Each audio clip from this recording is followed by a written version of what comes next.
Political studies में एक बार फिर आप सभी का स्वागत है।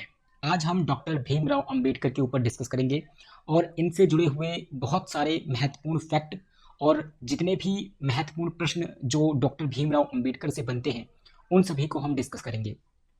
तो बिना किसी देरी के हम अपनी वीडियो को शुरू करते हैं। तो डॉक्टर भीमराव अंबेडकर को आधुनिक युग का मनु कहा जाता है। इन्हें सबसे पहले जो है वो आधुनिक युग का मनु कहा जाता है। दूसरा जो है वो आप सभी को पता होगा कि इन्होंने जो है हमारा जो संविधान है उसका निर्माण किया था, इसीलिए भीमराव अंबेडकर को जो है वो संविधान का पिता कहा जाता है। तीसरा इन्हें जो है वो प्रगतिशील अतिवादी, इन्हें प्रगतिशील अतिवादी भी कहा जाता है। इसके बाद यदि इनके द्वारा जो महत्वपूर्ण आंदोलन चलाए गए हैं या फिर इनके द्वारा जो जितना भी आंदोलन रहे हैं जिनमें मुख्य रूप से भीमराव अंबेडकर का योगदान रहा है उसे हम देखते हैं। यहाँ मैं लिख देता हूँ आंदोलन। ये वो आंदोलन है जो मुख्य रूप से भीमराव अंबेडकर द्वारा संचालित किए गए हैं या फिर चलाए गए हैं। सबसे पहला जो है वो है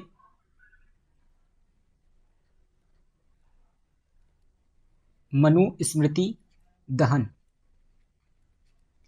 इसे हम इवेंट भी मान सकते हैं कि ऐसा प्रश्न पूछा जाता है कि मनुस्मृति का दहन जो है वो भीमराव अंबेडकर ने कब किया था। तो ये मुख्य रूप से 1927 में किया गया था। ये फैक्ट जो है वो आपको पता होना चाहिए। दूसरा जो है वो आता है कि प्रश्न पूछा जाता है कि महाड़ सत्याग्रह ये कब हुआ। तो ये 1927 और 28 इस टाइम पर महाड़ सत्याग्रह जो है वो भीमराव अंबेडकर द्वारा चलाया गया था। तीसरा जो है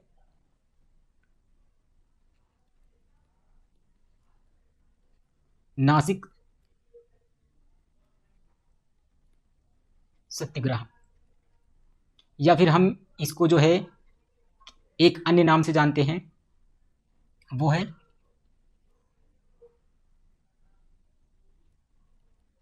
कालाराम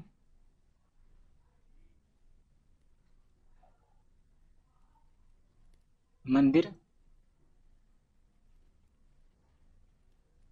सत्याग्रह। ये दोनों एक ही है और इसे अंबेडकर ने 1930 में चलाया था। इसके अलावा जो अंबेडकर ने आखिरी आंदोलन कहें या फिर आंदोलनों की जो कैटेगरी है उसमें जो अंतिम आंदोलन है वो है यवला की गर्जना। यवला की गर्जना ये आंदोलन जो है वो अंबेडकर ने 1935 में चलाया।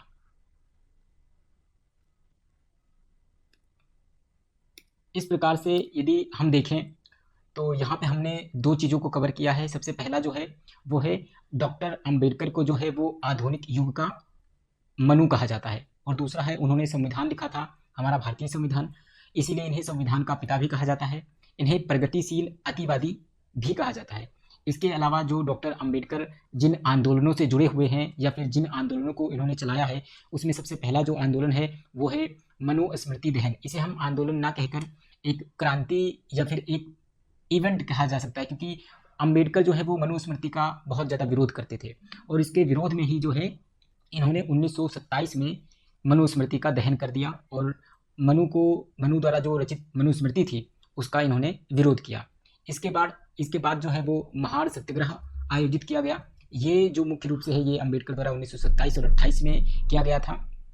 इसके बाद नासिक सत्याग्रह किया गया, जो कि 1930 में किया गया था। इसे काला राम मंदिर सत्याग्रह भी कहा जाता है, जिसमें जो है नासिक में मंदिरों में जो नीची वर्ग के लोग थे, दलित या फिर और, उनका जो है मंदिरों में प्रवेश वर्जित था। तो इस आंदोलन के द्वारा उन्होंने इसका विरोध किया और मंदिरों में प्रवेश के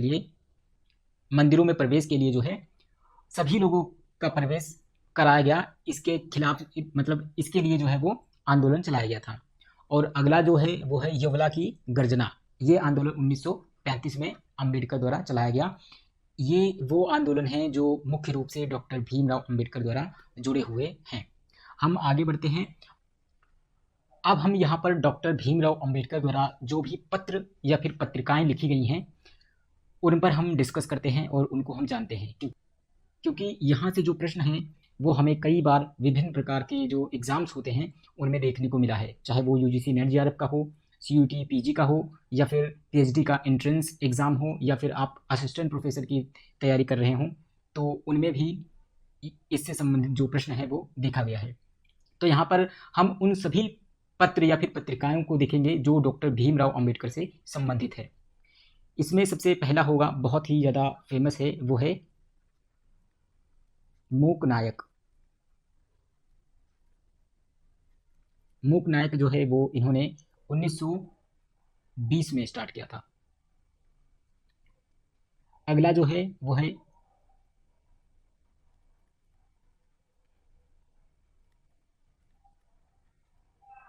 बहिष्कृत भारत। ये भीमराव अंबेडकर द्वारा 1927। अब यहाँ पर एक और इम्पोर्टेंट बात है कि उन्होंने जो है बहिष्कृत हितकर्णी सभा की भी स्थापना की थी। और ये कब किया था इन्होंने? 1924 में किया था। क्या चीज़? बहिष्कृत हितकर्णी सभा। कब किया था इसे? 1924 में।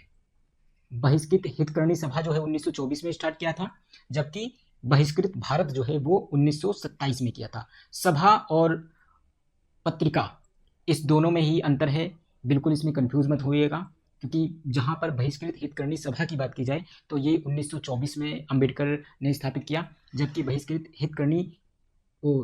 बहिष्कृत भारत जो है ये एक पत्रिका है जिसे 1927 में डॉक्टर भीमराव अंबेडकर द्वारा चलाया गया था। आगे हम बढ़ते हैं। अगला जो है वो है समता। ये 1928। अगला जो है जनता। ये 1930।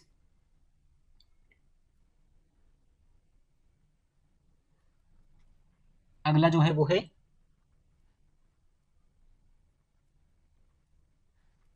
प्रबुद्ध भारत। ये कब? 1956। तो ये वो पत्र पत्रिकाएं हैं या फिर वो महत्वपूर्ण संगठन हैं जिससे संबंधित हैं हमारे कौन? भीमराव अंबेडकर। यदि अब राजनीतिक संगठन या फिर राजनीतिक दल या फिर उनके द्वारा जिस किसी सभा या संगठन की स्थापना की गई थी उसको भी जानना बहुत महत्वपूर्ण है। अब हम जो है उनके द्वारा जितने संगठन या फिर जो सभाएं बनाई गई थी उसको हम देखते हैं, जिसमें से सबसे पहला तो हमने देख लिया कि उन्होंने 1924 में जो है बहिष्कृत हितकर्णी सभा की स्थापना की थी। अब हम इसी में आगे देखते हैं। दूसरे कलर से हम इसे लिखेंगे ताकि आप सभी लोगों को समझने में आसानी हो। यहाँ पे मैं लिख देता हूँ संगठन या फिर दल, ठीक है।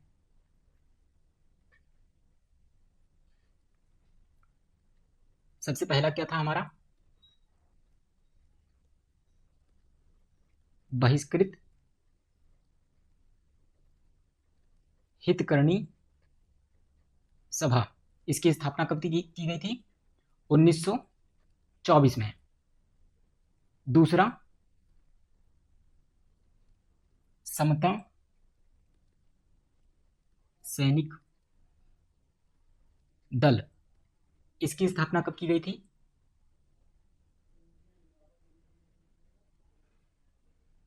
1927। कई जगह ये 1924 भी है, तो एक बार इसे कंफर्म कर लेना। अगला है स्वतंत्र लेबर पार्टी, इसकी स्थापना कब की गई थी? 1936 में। अगला है हमारा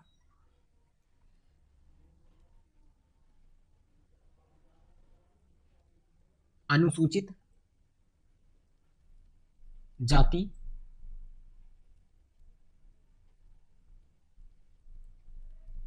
फेडरेशन, इसकी स्थापना कब की गई थी? 1942 में। अगला हमारा कौन सा है? भारत की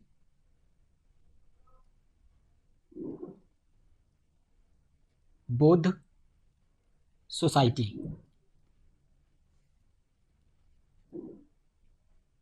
इसकी स्थापना कब की गई थी?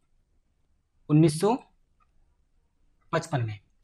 देखो जो ये है ये दल है जो भारत की बौद्ध सोसाइटी, इसे 1955 में की गई थी, और इसी के अगले साल जो है 1956 में ये प्रबुद्ध भारत, तो बुद्ध सोसाइटी और प्रबुद्ध भारत, इससे आप इन दोनों को एक साथ याद कर सकते हैं। अगला जो है वो है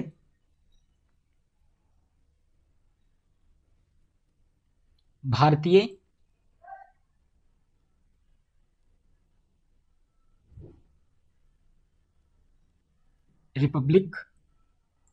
रिपब्लिकन पार्टी, इसकी स्थापना कब की गई थी? 1957। तो ये वो महत्वपूर्ण संगठन है या दल है जिसकी स्थापना भीमराव अंबेडकर ने की थी। ये बहुत ही इम्पॉर्टेंट है, इन सभी फैक्ट को आप ज़रूर याद करें, ये आपके एग्ज़ाम्स में ज़रूर पूछे जाएंगे। इसके अतिरिक्त और भी महत्वपूर्ण फैक्ट हैं जो भीमराव अंबेडकर से संबंधित हैं, अब हम एक एक करके उनको भी देखते हैं। सबसे पहला 1945 का है, जिसमें इन्होंने पीपुल्स एजुकेशन सोसाइटी की सहायता से जो है 2 महाविद्यालयों की स्थापना की थी। एक जो है उसे हम सिद्धार्थ महाविद्यालय के नाम से जानते हैं, जो कि मुंबई में इसकी स्थापना इन्होंने की थी। दूसरा है मिलिंद महाविद्यालय, इसकी स्थापना इन्होंने औरंगाबाद में की थी। इसके अलावा 1935 में जो भीमराव अंबेडकर हैं वो गवर्नमेंट लॉ कॉलेज बॉम्बे, इसके प्रिंसिपल जो है वो नियुक्त किए गए थे, यानी कि ये इस कॉलेज के प्रिंसिपल थे।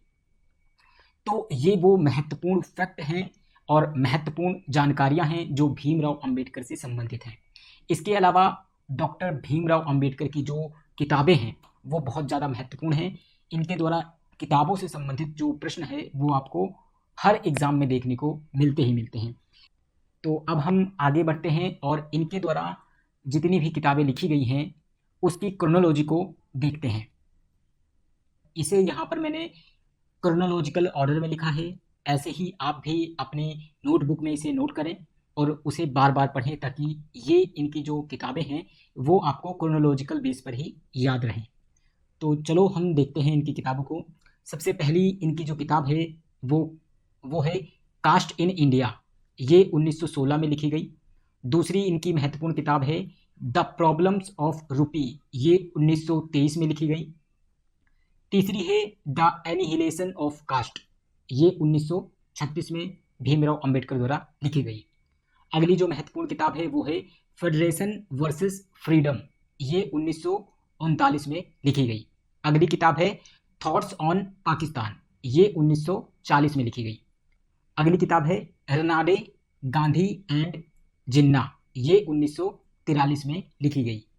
अगली किताब है पाकिस्तान और पार्टीशन ऑफ इंडिया, ये 1945 में भीमराव अंबेडकर द्वारा लिखी गई। अगली किताब है हु वेयर द शूद्रास, ये 1946 में लिखी गई। अगली किताब है स्टेट एंड माइनॉरिटीज, ये 1947 में लिखी गई। अगली जो इनकी महत्वपूर्ण किताब है वो है Maharashtra as a linguistic province, ये 1948 में लिखी गई। अगली जो किताब है वो है ओरिजिन ऑफ अनटचेबल, ये 1948 में लिखी गई।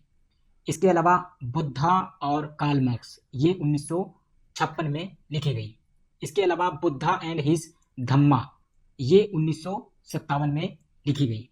इसके अलावा जो इनकी आखिरी बुक है वो है रिडलेस इन हिंदुइज्म, ये 1987 में भीमराव अंबेडकर द्वारा लिखी गई।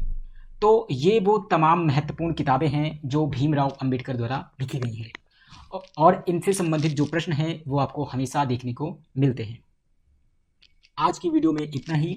हम अपनी नेक्स्ट वीडियो में ऐसे ही महत्वपूर्ण थिंकर और उनके महत्वपूर्ण जो फैक्ट हैं उसके साथ फिर मिलेंगे।